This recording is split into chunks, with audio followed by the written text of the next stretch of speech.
रजीम बिस्मिल्लाहिर्रहमानिर्रहीम अल्हम्दुलिल्लाहि रब्बिल आलमीन वस्सलातु वस्सलाम अला अशरफिल अंबिया वल मुरसलीन सय्यदना व नबियना व शफीना ज़ुनूबना बिल क़ासिम मुहम्मद अल्लाहुम्मा सल्लि अला मुहम्मद व आलि मुहम्मद अलैहि तय्यबीन ताहिरीन अल मासूमीन अल मज़लूमीन वला नतुल्लाहि अला अदाइम अजमईन मिन यौमिन हाज़ा इला यौमिद्दीन सलवात अल्लाहुम्मा सल्लि अला मुहम्मद व आलि मुहम्मद जो 19 रमज़ान की सुबह कोफे के मस्जिद में कायनात के सबसे बड़े नमाजी ने एक जुमला कहा था जो आज भी हमारी कौम के दरमियान मौजूद है। अली ने सजदे में सर रख के कहा फुज़्तु तो बिरब्बिल काबा, रब्बे के काबा की कसम अली कामयाब हो गया। अली ये जुमला कह के दुश्मन को शिकस्त दे गए कि कातिल कत्ल करके भी नाकाम हो गया, अली सजदा करके भी कामयाब हो गया। सलवात पढ़ दे। अल्लाहुम्मा सल्लि अला मुहम्मद व आलि मुहम्मद। अली ने ये जुमला कह के अपने कातिल को शिकस्त दे दी कि कातिल कत्ल करके भी नाकाम हो गया, अली सजदा करके भी कामयाब हो गया। कातिल की कोशिश थी कि अली को मुसल्ले पे कत्ल करे।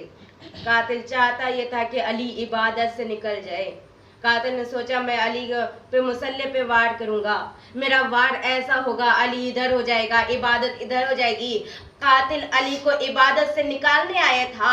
अली ने मुसल्ले पे रोक के बता दिया अली नमाजी का नाम नहीं, अली नमाज को कहते हैं। सलवात पढ़े मोहम्मद। अल्लाहुम्मा सल्लि अला मुहम्मद व आलि मुहम्मद। अली ने मुसल्ले पर रुक के बताया है कि अली नमाजी का नाम नहीं है, अली नमाज का नाम है।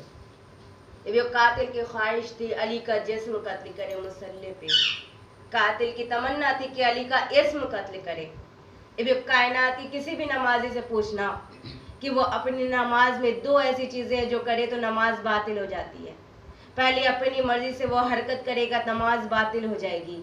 दूसरा अपनी गुफ्तगू नमाज के दरमियान में ले आएगा, नमाज बातिल हो जाएगी। कायनात का वाहिद बादशाह अली जिसने रुकू के हालत में एक फकीर को अंगूठी दी है, अली ने हरकत की, अली की नमाज नहीं टूटी। अली ने सजदे में फुज़्तु तो बिरब्बिल काबा कहा है, अली की इबादत नहीं टूटी। अली ने दुनिया को बताया है कि अली आबिद का नाम नहीं, अली इबादत को कहते हैं। सलवात पढ़े मोहम्मद। सल्लि अला मुहम्मद व आलि मुहम्मद। अली ने दुनिया को बताया अली आबिद का नाम नहीं, अली इबादत को कहते हैं।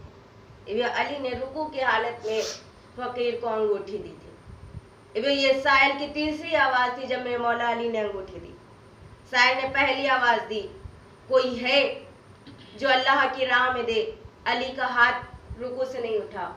साइल ने दूसरी आवाज दी कोई है जो अल्लाह की राह में दे, अली मेरे बादशाह का हाथ फिर रुकू से नहीं उठा। साहिल की तीसरी आवाज वही रही, रुख बदल गया।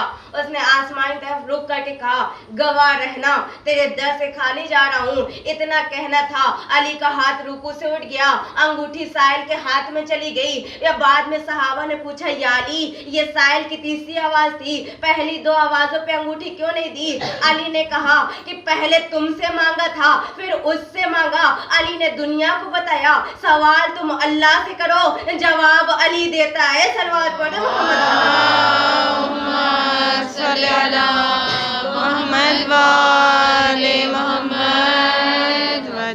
अली ने अंगूठी दे के कायनात को बताया है तुम मांगोगे अल्लाह से, जिस हाथ से देगा उसे अली कहते हैं। जिस हाथ से देगा बेशक अल्लाह देगा लेकिन वसीला अली है। रुकू के हालत में अली ने अंगूठी दी। अली की इबादत नहीं टूटी, बल्कि आयत आ गई, इन्नमा नुतिमुकुल्लाह, बेशक अल्लाह वली, उसका नबी वली, और ये जिसने हालत रुकू में ज़कात दी। अल्लाह ने ये नहीं कहा कि सदका दिया, अल्लाह ने कहा ज़कात दी। अब ये ज़कात अपनी मर्जी से नहीं दी जाती है, ज़कात में अपनी मर्जी है ही नहीं। हर शय के हिसाब से उसका निसाब बदलता जाता है। चावल पे इतनी है, जौ पे इतनी है, खजूर पे इतनी है, सोने पे इतनी है, चांदी पे इतनी है। जैसे जैसे शय बदलती जाती है वैसे वैसे निसाब बदलता जाता है। अली ने अंगूठी दी है ज़कात में, और ज़कात अपनी मर्जी से नहीं दी जाती। कोई बंदा चाहे कि इस साल मैं इतनी ज़कात दे दूं, नहीं दे सकता। अब अगर आपकी ज़कात निकलती हो 5,000 और आप कहें कि मेरा दिल है चलो मैं इस साल 6,000 दे देती हूँ, 5,000 एक तरफ, 1,000 किसी खाते में नहीं गए, उसका कोई सवाब नहीं। चाहे मैं बात को समझाने के लिए दूसरे तरीके से कहती हूँ, कोई बंदा सुबह की नमाज शुरू करे 2 रकत, इश्क में वो तीसरी पढ़े, लंबी सी आयत पढ़े, लंबी सी सूरत पढ़े, क्या होगी नमाज? 2 थी तो अता थी, तीसरी पढ़ी तो बगावत हो गई। तो अल्लाह लंबी लंबी रकातों से राजी नहीं होता है, अल्लाह 14 की अता से राजी होता है। सलवात पढ़े मोहम्मद।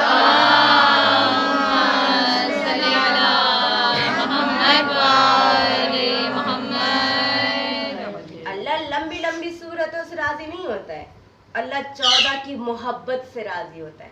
तो सारी रात इबादत करता रहे, तेरे दिल में 14 की मोहब्बत नहीं तो तेरी इबादत रहेगा। नबी की जिंदगी में लोगों ने मदीने में बैवक्त अल्लाह से ताल्लुक बनाने की कोशिश की थी। उन्होंने रातों रात मदीने में एक मस्जिद बनाई थी। सीमेंट का जमाना नहीं था, मस्जिद तैयार हो गई। लोग अपने घर गए, अपना सामान उठाया, ला के मस्जिद के सहन में रखा।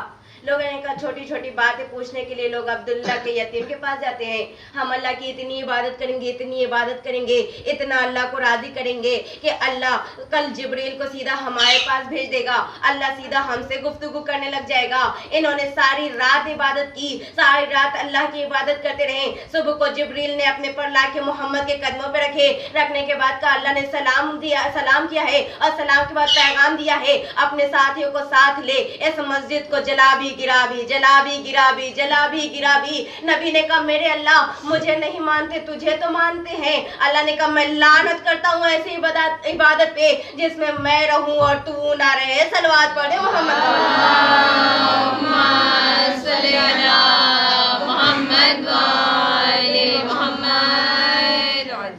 अल्लाह ने कहा, मुझे चाहिए ही नहीं वो इबादत जिसमें मैं रहूं और तू ना रहे।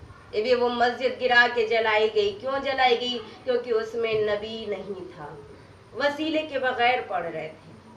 अब ये अली ने अंगूठी दी है ज़कात में, बात याद है ना, ज़कात अपनी मर्जी से नहीं दी जाती।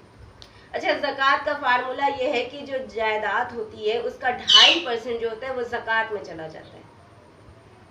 अली ने अंगूठी दी है ज़कात में, तो चलो पहले हम अंगूठी की मालिकियत देखते हैं, फिर पता चल जाएगा कि अली की जायदाद कितनी थी।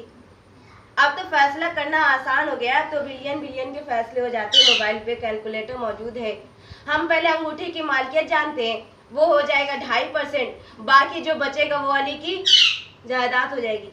मैंने कुरान के सामने हाथ जोड़े, मैंने कहा, ओ अली का खामोश जाकिर, मुझे बता, अली के हाथ में जो अंगूठी थी वो सोने की थी, चांदी की थी, याकूत था, कोई कीमती हीरा था, कोई कीमती पत्थर था? उसने कहा वो किसी सोने चांदी या याकूत की होने की वजह से कीमती नहीं थी, वो अंगूठी सुलेमान इब्ने दाऊद की थी। मैंने कहा, मुझे सुलेमान इब्ने दाऊद की हुकूमत में ले चल, मैं देखना चाहती हूँ इस अंगूठी की मालिकियत कितनी थी। उसने कहा, उस अंगूठी की मालिकियत इतनी थी, सुलेमान अंगूठी पहनता था हुकूमत शुरू हो जाती थी, अंगूठी उतारता था हुकूमत खत्म हो जाती थी। मैंने कहा, सुलेमान इब्ने दाऊद की हुकूमत का गलबा कितना था? कुरान ने कहा, सुलेमान इब्ने दाऊद की हुकूमत का गलबा इतना था, ये परिंदों की बोलियां जानता था, हवाओं को चलने का हुक्म देता था, जिन्नात इसके ताबे थे, फरिश्ते इसके ताबे थे। जहां तक खुदा की खुदाई थी वहां तक इसकी बादशाही थी। ये अंगूठी आगे अली के हाथ में, अली ने दे दी ज़कात में। तो जो सुलेमान की पूरी हुकूमत, जिसकी जायदाद की ज़कात बनती हो, सोचो उसकी खुद की जायदाद कितनी होगी। सलवात पढ़े मोहम्मद।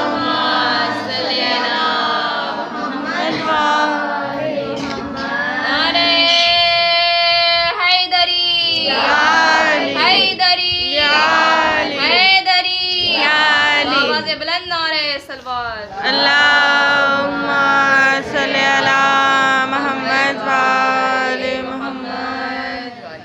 सुलेमान की पूरी हुकूमत जिसकी जायदाद की ज़कात बनती हो, सोचो फिर उसके खुद की जायदाद कितनी होगी। अब मैं तुझे बताऊं अली अमीर कितना था। जमाना अली को बादशाह कहता है, जमाना अली को अमीर कहता है। अच्छा ये मैंने अपनी ज़िंदगी में बहुत मजलिसें सुनी है, बहुत किताबें पढ़ी हैं, लेकिन ये फ़कीर मुझे आता हुआ दिखाई दिया है, जाता हुआ नहीं दिखाई दिया है।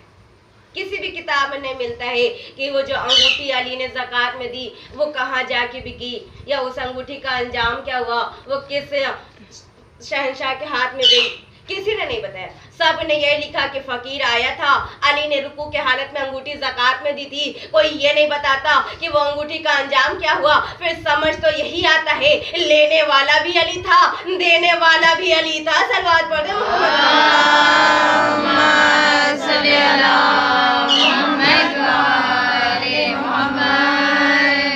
फिर तो समझ यही आता है ना कि लेने वाला भी अली था और देने वाला भी अली था। ये किसी आम शख्सियत का कत्ल नहीं हुआ है, कुफर नबी के वसी का, नबी के दामाद का, हमारे अहले सुन्नत के चौथे खलीफा का, शियों के पहले इमाम का कत्ल हुआ है। कोई आम शख्सियत नहीं। हमें जानना है कि कत्ल अली की वजूहात क्या है। किसी का नाहक मारा जाए ना, वो तब तक सुकून से नहीं बैठता है जब तक उसका कातिल ना पकड़ा जाए। तुम्हारा कुछ कुछ अली होगा, हमारा सब कुछ अली है। हमें तो जाना है कातिल के घर तक, हमें जानना है कि अली के कत्ल की वजूहात क्या थी। हमने अच्छा यहाँ कहीं चौक चौराहे पे किसी का कत्ल हो जाए और कातिल का सुराग ना मिल रहा हो, तो सबसे पहला सवाल हर किसी के जहन में यही आएगा कि पता करो इसकी दुश्मनी किस किस से थी, पता करो इसकी दुश्मनी किस किस से थी। चलो हम अली कत्ल अली की तफसीर यहाँ से शुरू करते हैं। अली की दुश्मनी किस किस से थी। फिर उसके बाद दूसरा सवाल हर किसी के जहन में यही आएगा कि इसकी आखिरी वक्त में लड़ाई किससे हुई थी। कातिल पकड़े जाएंगे, हम भी तारीख से सवाल करते हैं अली की आखिरी वक्त में लड़ाई किससे हुई थी। जब हमने तारीख से सवाल किया, तारीख ने रुख बदलने शुरू किए, तेवर बदलने शुरू किए। ना ढूंढ अली का कातिल। ये अली के आखिरी दिनों में लड़ाइयाँ काफिरों से नहीं हुई थी, अली के आखिरी दिनों में लड़ाइयाँ मुसलमानों से हुई थी। मैंने कहा ना, मुझे अली का कातिल जानना है, आखिर अली का कातिल है कौन। तारीख ने कहा चल तूने मेरे कलेजे में हाथ डाल ही लिया है तो सुन, अली की आखिरी लड़ाई या तो जमल में हुई थी या फिर सिफीन में हुई थी। अब कातिल ढूंढना आसान हो गया, अली का कातिल या तो सिफीन में है या फिर जमल में है। सलवात पढ़ दो मोहम्मद।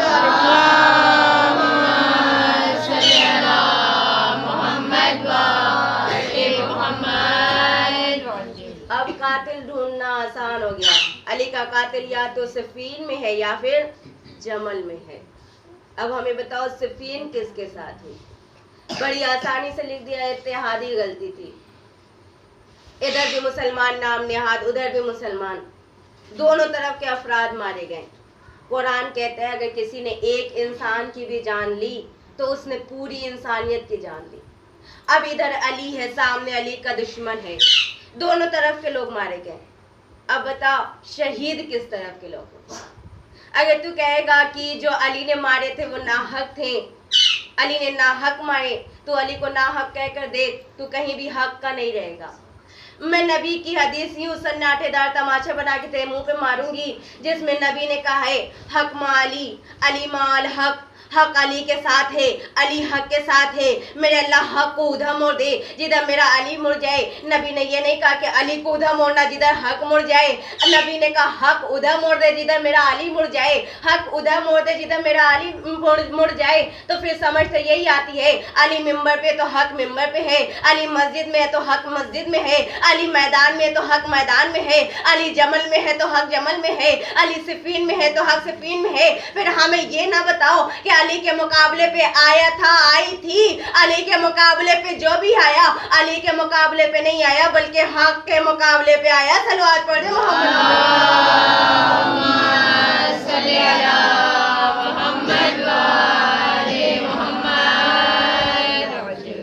अली के मुकाबले पे जो भी अली आया, वो अली के मुकाबले पे नहीं आया बल्कि हक के मुकाबले पे आया।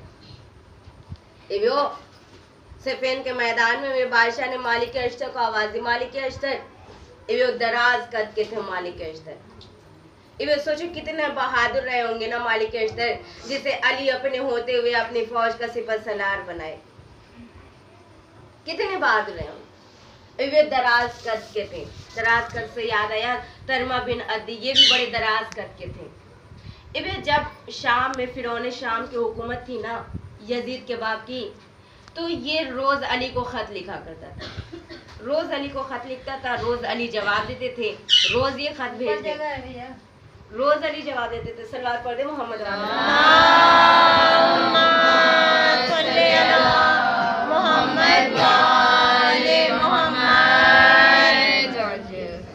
रोज ये खत भेजता, रोज अली जवाब देते।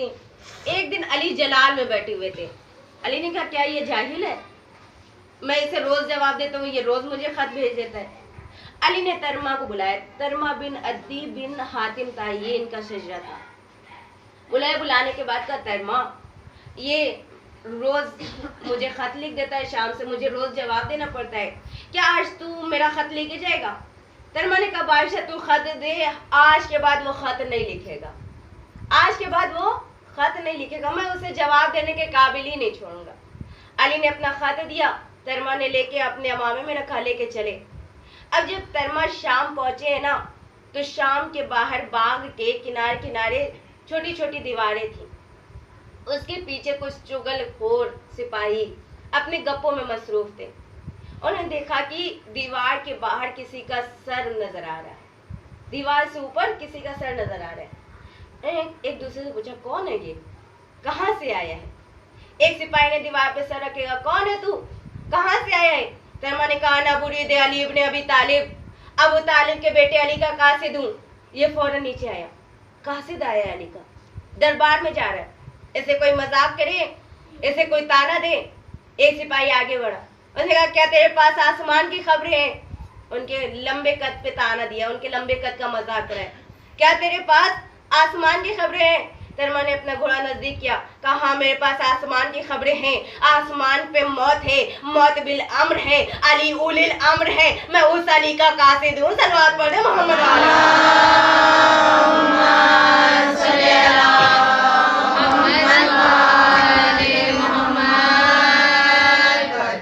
तरमा ने कहा हाँ आसमान पे मौत है, मौत बिल अम्र है, अली उलिल अम्र है, मैं उस अली का पैगाम लेके आया। तरमा ने कहा और तारुफ कराऊं? सर खुजाते हुए पीछे आए, जा जल्दी से दरबार में जा, जाके बता अली का कासिद आया। आम कासिद नहीं, बहादुर भी है, फसी भी है, बलीग भी है, जवाब देने की मोहलत भी नहीं देता, हाजिर जवाब भी है। इधर दरबार में पता चला, इसने फौरन दरबार का नक्शा बदला। अपने नजदीक जिन्हें सियाना समझता था, हर बंदे का सियाना भी अलग अलग होता है, अपने नजदीक जो सबसे सियाना बंदा समझता था, उन लोगों को दरबार में बिठाया। अली का कासिद है, सुना है, हाजिर जवाब बड़ा है, जिस फौरन जवाब देता है, थोड़ा सोच समझ के जवाब देना। इधर तरमा को इजाजत मिली, तरमा इधर दरबार की तरफ चले। अब दरबार है, दरबारी हैं, सिपाही खड़े हैं। तरमा ने अपना ऊँट दौड़ाया, सीधे दरबार के अंदर चले गए। सिपाहियों ने अपना नेजा डाला, तरमा नहीं रुके। इधर बिल्कुल दरबार के बीच में आके तरमा ने अपना नेजा गाड़ा और नेजे के साथ ऊँट बांध दे। अब सामने ये तख्त पर बैठा हुआ था जिल्ले इलाही प्रोटोकॉल। तरमा ने न सलाम किया न खैरियत पूछी। तरमा ने सीधे तू रोज अली को खत लिखता है? उसने कहा हद हो गई, इसीलिए मैं अली से दंगे करता हूँ। अली के नौकरों को तमीज ही नहीं है मिंबर पे जाने की। तरमा ने कहा क्या किया मैंने? उसने कहा क्या किया, तू मेरे दरबार में है, तूने ना मुझे सलाम किया ना मेरी खैरियत ली, सीधे मुझसे गुफ्तगू करने लगा। तरमा ने कहा मेरा दिमाग खराब है, मैं तेरी सलामती मांगू? मैं तो तेरे लिए मौत का पैगाम लेके आया हूँ। सलवात पढ़ दे मोहम्मद।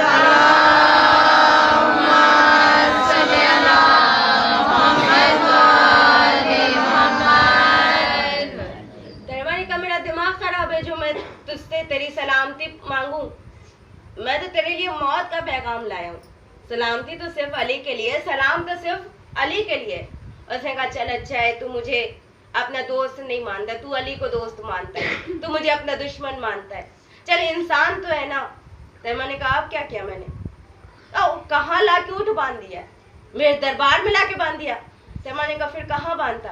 उन्होंने कहा बाहर बाकायदा जगह बनी हुई है जहाँ जानवरों को बांधते इजाजत लेके दरबार में आते हैं। चल तूने इजाजत ली है लेकिन ऊँट ला के मेरे दरबार में बांध दिया है।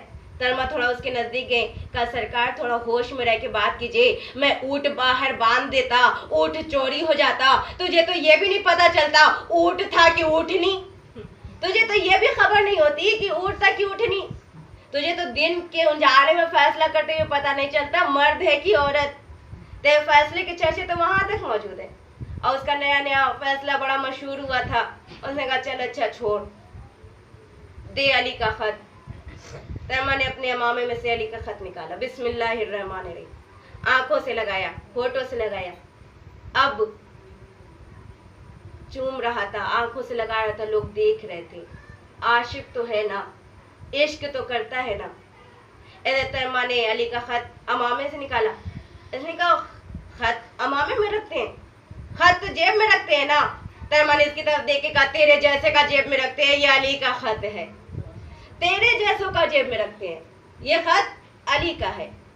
तैमा ने आंखों से लगाया, खत को आगे किया। इसने अपने कातिब से कहा जल्दी जल्दी खत पढ़ो और इसके खत का जवाब दो, इसे यहाँ से रवाना करो। जितनी देर ये दरबार में रहेगा हमारी जलालत के कुछ भी नहीं करेगा। इसने फौरन से खत को पढ़ा, पढ़ने के बाद खत का जवाब दिया।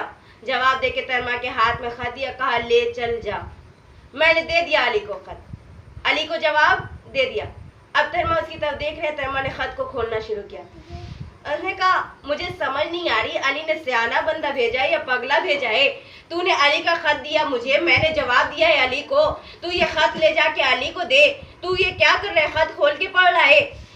तैमा ने कहा अच्छा तेरा ये है कि मैं तेरा खत लेके अली के पास जाऊं, फिर अली जवाब दे, अली का खत लेके तेरे पास आऊं, फिर तू जवाब दे, तेरा खत लेके अली के पास जाऊं। मेरे पास इतना वक्त नहीं है, मैं अली की ज़ियारत करके इबादत करता हूं। सलवात पढ़े मोहम्मद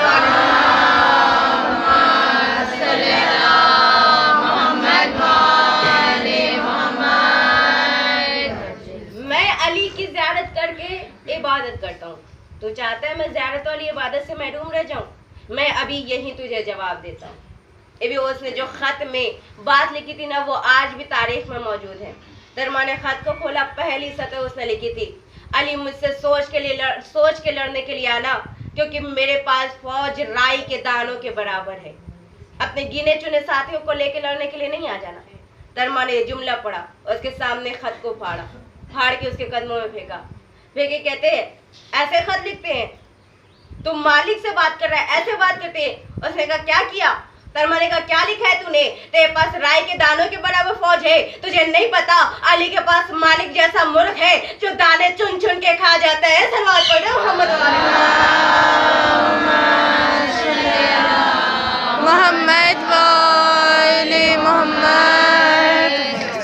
तैमा ने कहा तुझे नहीं खबर कि अली के पास मालिक जैसा मुल्क है जो दाने चुन चुन के खा जाता है। तैमा ने जब जवाब पे जवाब दिए ना, मेरे मौला ने कहा है कि दरबार दुश्मन का हो, सारे दुश्मन हो, कभी भी अपने आप को कम न समझना, मजबूत बन के दुश्मन के सामने खड़े रहना। अगले लम्हे में हम तुम्हारी जुबान बनेंगे, अगले लम्हे में हम तुम्हारी गुफ्तार बनेंगे। तैमा ने कहा तूने क्या कहा कि अली के साथ मुकाबला करेगा, अपने गिने चुने साथियों को मत लेके आना। मैं तैमा अकेले तेरे दरबार में आया हूँ, मैं तुझे चैलेंज करता हूँ, तू अपनी फौज लेके आ, मैं अकेला लड़ने के लिए तैयार हूँ। सलवात पढ़ दे मोहम्मद।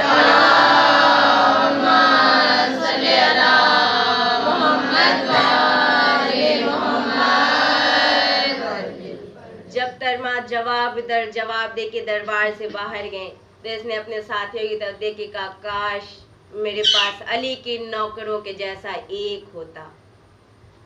अब इसके दरबार में रश किस चीज का था? इसके नजदीक जो सबसे होशियार बंदा था ना, वो अमरियाज था। और इनकी जहानत के चर्चे भी मौजूद हैं कि एक बार एक खैमे में ये और अमरियाज अकेले बैठे हुए थे कि अमरियाज कह रहा था कि मैं ज़्यादा ज़हीन हूँ, ये कह रहा था हाँ मैंने तुझे अपॉइंट किया है लेकिन ज़्यादा ज़हीन मैं हूँ। अमरियाज ने कहा चल ठीक है, मैं तुझे एक बात बताऊंगा, तू फैसला करना, उसके बाद पता चल जाएगा तू ज्यादा ज़हीन है या मैं ज्यादा ज़हीन हूँ। उसने कहा चल ठीक है। अमरियाज ने कहा अपना कान इधर कर, मैं तुझे बात बताऊं। इसने अपना कान आगे किया। उसने कहा तुझसे बड़ा जाहिल कौन होगा, इस खैमे में तेरे मेरे अलावा कोई है नहीं, तू कान इधर कर रहा है। तो जिनकी जहानत के फैसले ऐसे होते हों तो सोचो अली के किन जाहिलों से जंग थी, अली की किन जाहिलों से बहस थी। ये दुश्मन के नौकर थे और अली के पास कौन, अम्मार यासिर, हुज़ैफा यमानी, अबू ज़र कंबर, मालिक अश्तर, तरमा बिन अद्दी। अली के पास ऐसे ऐसे नौकर। आपने सुना दुश्मन के पास क्या था, अब सुनो अली के नौकर के पास क्या था।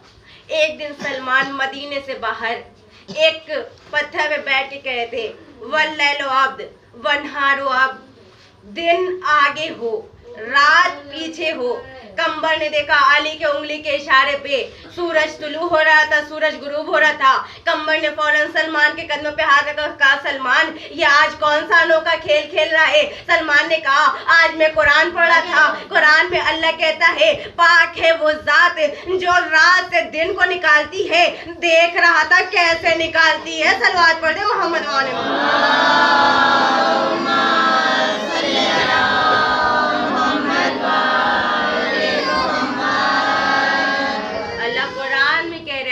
है वो जात जो रात से दिन को निकालती है, देख रहा था कैसे निकालती है। बस बेबी आज तो कयामत का दिन है, आज तो सिर्फ ये सोच के रो देना कि अली की बेटियां रो रही, बतूल की बेटियां रो रही। 19 रमजान की रात अली की बेटियां को मुसल्ले पे सर रख के कह रही थी बेखा या अल्लाह, बेखा या अल्लाह। अचानक मेरी शहजादी ज़ैनब ने देखा मेरा बाबा आधी रात को अपने सहन में आया, अपनी रीशे मुबारक को आसमान से उठा के कहते हैं मेरे अल्लाह कब ये रात तमाम होगी, मेरे खुदाया कब ये सितारे बुझेंगे। अरे अली बेचैन है तेरी बारगाह में आ रही। इधर रात तमाम हुई, सहर का वक्त हुआ, अली ने अपने बेटों को जमा किया है, मेरे बेटों मेरे करीब आओ। अली का हसन बेटा, अली का हुसैन बेटा, अली का मोहम्मद नबिया बेटा, अली का अब्बास बेटा। अली के 13 बेटों ने अली को हल्के में लिया। अली ने बात की, उसके बाद अली चलने लगे। अचानक अली वापस मुड़े, आवाज दी ज़ैनब मेरे करीब आओ, मेरे करीब आओ। अली ने अपने बेटियों के सर पे हाथ रखा।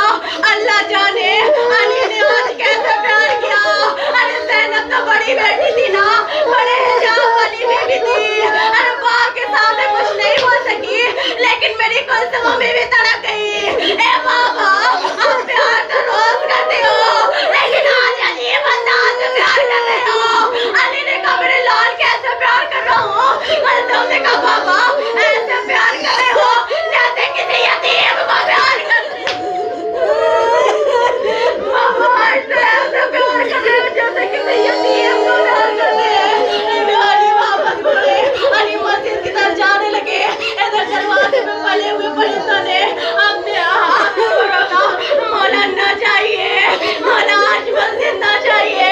अरे यतीम आ जाएंगे आके ये पढ़ना। ज़ुबानी में कह रहे हो मौला ईद से पहले ज़ैनब को कुल्सुम को यतीम ना। अली ने चुमकारा परिंदों को, हसन की तरफ मुखातिब हुए बेटा हसन ये परिंदे हैं, इन्हें हमारी मारिफत है, बेटा इनके खाने पानी का ध्यान देना। अगर इनके खाने पानी का ध्यान ना दे सको तो इन्हें आजाद कर देना।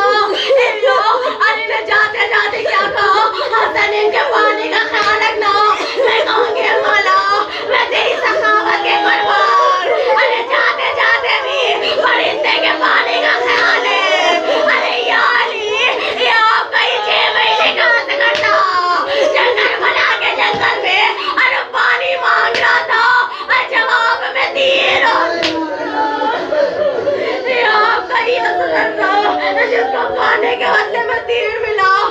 अली ने वसीयत की परिंदों को प्यासा न रखना। अली मस्जिद में पहुंचे।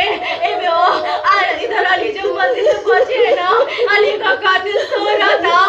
अगर कोई और होता ना वो जाके नमाज तमाम कर लेता।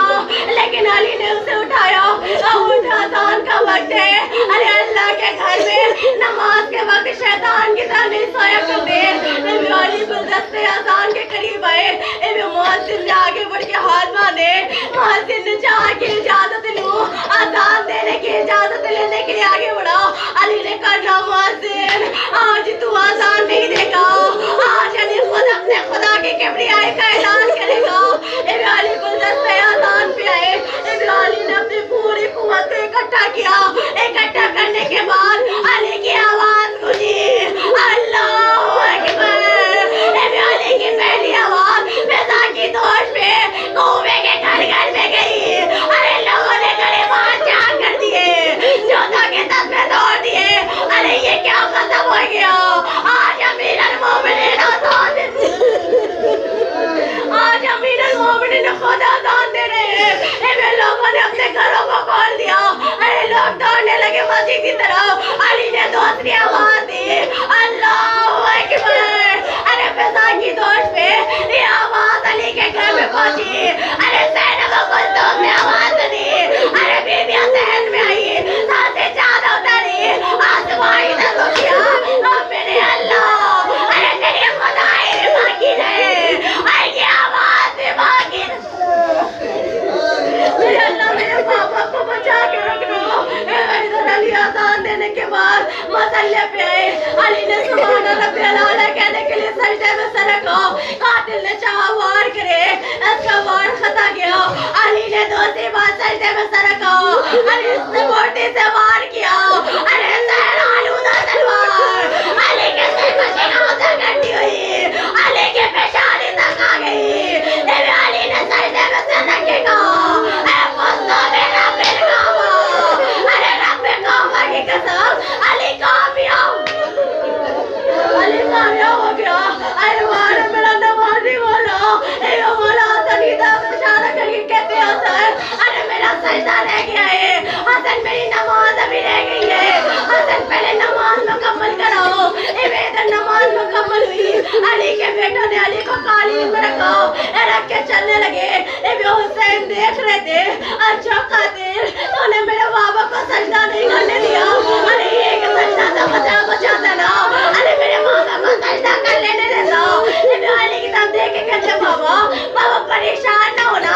अरे तेरा एक सजदा रह गया ना। अरे मैं हुसैन वादा करता हूँ करबला के जंगल में तेरा ये सजदा हुसैन पूरा करेगा। बाबा तेरा सर तो तेरे बेटों ने उठा लिया। अरे मेरा सर कोई नहीं उठाएगा। अरे तेरा सर को काट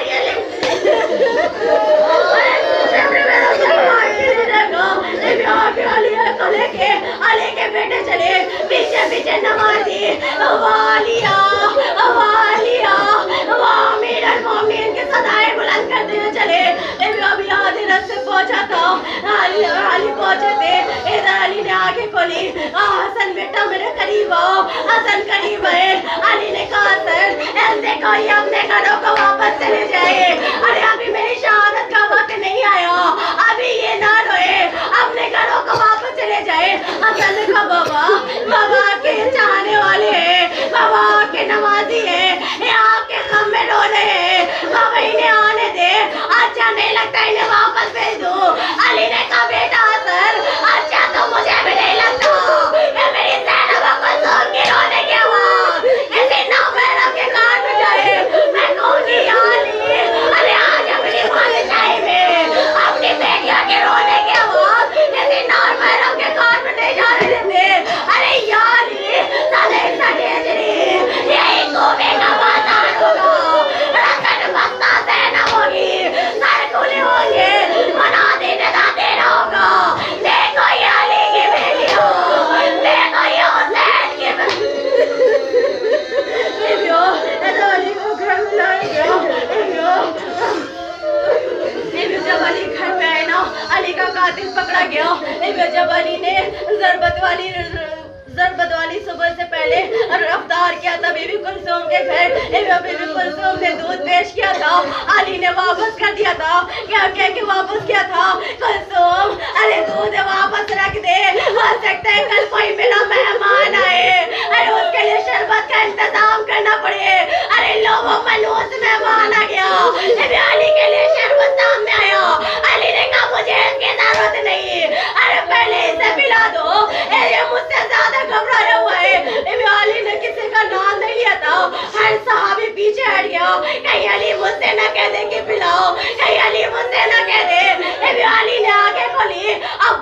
तब देखो अब्बास, अरे मेरे कातिल को शरबत अब्बास, मेरे कातिल को शरबत पिलाओ। मेरा दिल खोल के रोना, ये सोच के लेना अगले साल वही होएगा। अरे जो जिंदा रहेगा अभी तो आज 21 रमजान है ना, अभी 9 दिन बाद अरे ईद आएगी। लेकिन जरा सोचो सन 61 हिजरी, अली की बेटियां सन 40 हिजरी, अली की बेटियां यतीम हो गई। बतूल के घर में मातम है, दिल खोल के रोना, अली की बेटियां रो रही है। जब मुस्तफे में 9 दिन बाद ईद आई है ना,